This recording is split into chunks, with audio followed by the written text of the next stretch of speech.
Pilar está onde aqui? Aqui. Pilar, chegou o momento de eu revelar aquelas cartas secretas que o José...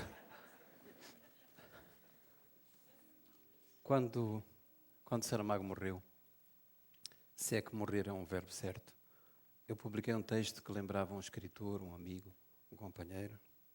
E esse texto começava assim: a morte só existe se há ausência. Para Saramago não haverá ausência nunca. O escritor semeou-se tanto e por tantos outros que ele apenas mudou de presença. Um desses momentos em que Saramago se distribuiu, ele mesmo pessoa entre pessoas, foi quando ocorreu em Moçambique uma cheia, foi no ano 2000, e aquilo foi um acontecimento trágico porque nós estávamos acabando de sair da guerra. Moçambique era um dos 10 países mais pobres do mundo, de maneira que essa inundação deixou o país numa situação muito, muito difícil. Então eu, com alguns outros colegas meus, escritores moçambicanos, fizemos um apelo para que outros artistas do mundo colaborassem nesse esforço que nós íamos ter de reconstrução. José Saramago reagiu horas depois e telefonou-me de Lisboa e com aquele seu tom ríspido e direto perguntou-me assim, disse-me: diz o que eu tenho que fazer.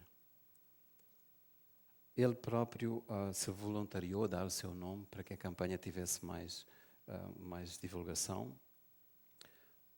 E não foi, quer dizer, não bastaram poucos dias para que, com o que ele deu, e só com aquilo que ele deu, fosse possível reconstruir um posto de saúde que tinha sido destruído na cheia.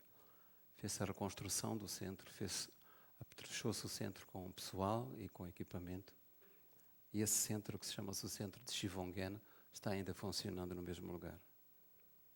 Quando mais tarde José Saramago foi a Maputo, ele foi recebido por membros do governo moçambicano que queriam agradecer. E para José aquilo era uma formalidade dispensável, como ele disse. Ele queria sim estar junto da gente de Chivonguene e conhecer como é que o centro estava a funcionar. De maneira que ali, ante o meu pânico, porque eu sabia que os moçambicanos são muito formais e adoram essas cerimónias prolongadas, o José queria que o encontro fosse o mais rápido possível, o mais sucinto possível. Eu tinha um pouco o coração nas mãos e aquilo terminou rapidamente. O José foi um pouco, digamos assim, quis fechar o assunto logo. E já na saída ele perguntou assim: e que nome deram ao centro? Então o primeiro-ministro de Moçambique respondeu-lhe assim: o nome do centro foi você que deu. Eu disse: eu? Sim. O centro chama-se Levantado do Chão.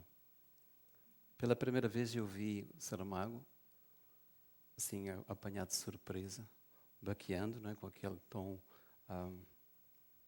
que eu já disse que era ríspido. Ele endireitou os óculos várias vezes e disse: caramba, homem, você apanhou-me de surpresa, comoveu-me. Então eu escolhi esse livro, Levantado do Chão, por razão deste episódio, mas não só isso, porque também este livro contém uma preocupação que me parece constante na literatura, na escrita do Saramago, que é essa busca dos nomes e da identidade. Isso está bem presente neste livro. Depois, 17 anos depois, no livro chamado Todos os Nomes, não é? Que ele publica em 97, isso volta a ser um tema central. Não é? Este trecho que eu vou ler é muito breve e refere uma cena de um interrogatório de 4 camponeses do Alentejo pela polícia do regime fascista. E o que me impressionou, e eu acho que fica bem visível quando, mesmo com a minha má leitura, sou um mau leitor, o que fica bem visível é esta aposta, que foi a aposta da vida de Saramago, da escrita e da vida de Saramago, que é dar nome, dar voz àqueles que não tinham, que pareciam não ter nome, e que neste episódio erguem o seu nome como uma arma contra a brutalidade e a desumanização da polícia.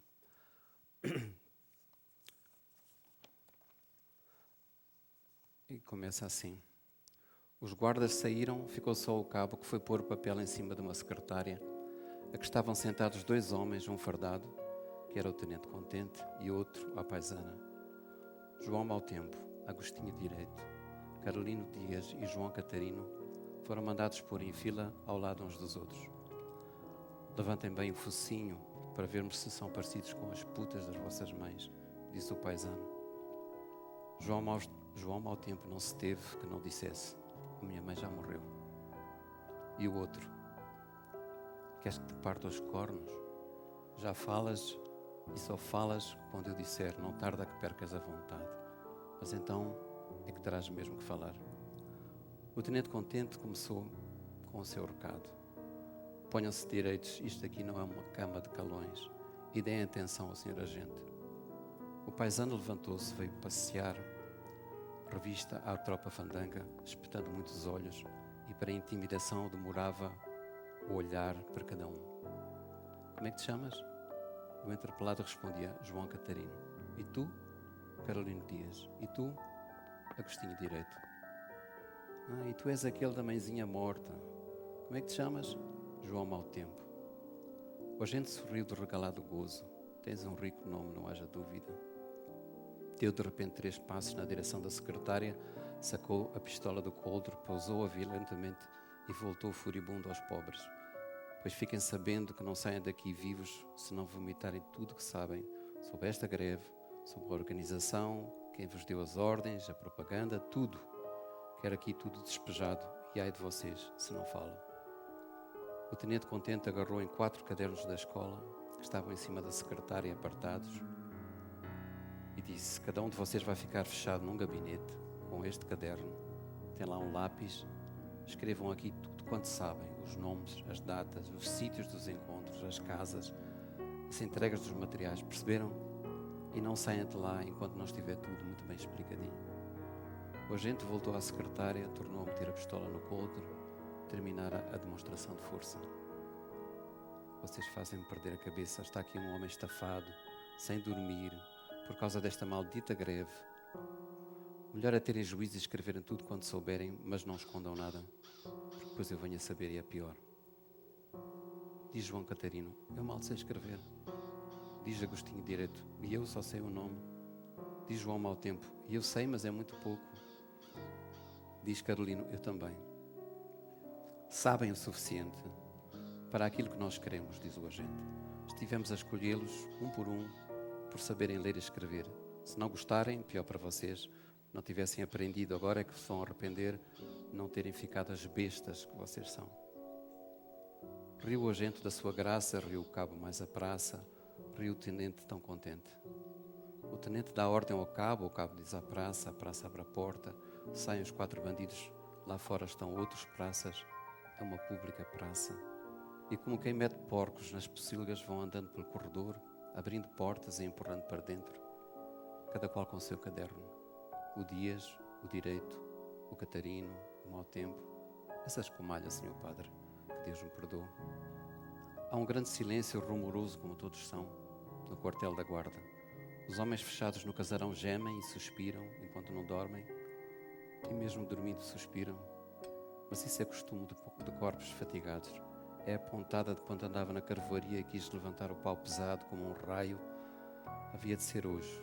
Fazia-lhes um manguito. Será que esta que está a acontecer com os nossos camaradas? Não se ouve nada. Só os passeios das sentinelas lá fora e as horas da torre. Quem dera que este desgraçado moço se calasse. Até faz pensar em coisas ruins. Trancados, os 4 fizeram os mesmos gestos. Olharam em redor. Lá estava a mesa, lá estava o lápis. Parecia uma brincadeira, assim como estar outra vez na escola e ter que fazer um ditado. Não havia era professor para ler e dar nota à lição. O professor tinha que tecer a consciência de cada um. Ela que ia resolver que as coisas ali se escrevessem nessa letra torta e sofredora. E todos eles, mais tarde ou mais cedo, puseram em cima, na primeira página, na primeira linha, mesmo encostado à dobra, como se quisessem poupar papel. Quisessem poupar papel para o muito que iriam escrever. Puseram um nome. Chamo Agostinho Direito, chamo João Mau Tempo, chamo João Catarino, chamo Carolino Dias. E depois ficaram a olhar tantas linhas até ao fim da página e depois por aí fora até à última. Isto parece uma seara, mas esta foice que é a caneta não sei que tem, que não corta, não anda nem para a frente, nem para trás, emperra nesta raiz, esbarra naquela pedra. Ó Senhor, o que é de eu escrever? Então espera-se que eu vá dizer o que sei aqui nestas linhas que agora já são tortas, ou é do sono que eu tenho? João Catarina é o primeiro a arredar o caderno para o lado, escreveu o nome, não escreverá mais. Ficará o nome para se saber que o nome, fica o nome para se saber que o dono daquele nome não escreveu mais do que o nome, nem uma palavra mais. E depois, a diferentes horas, cada um dos outros, com o mesmo gesto da mão grossa e escura, afastou o caderno e houve uns que o fecharam, outros não.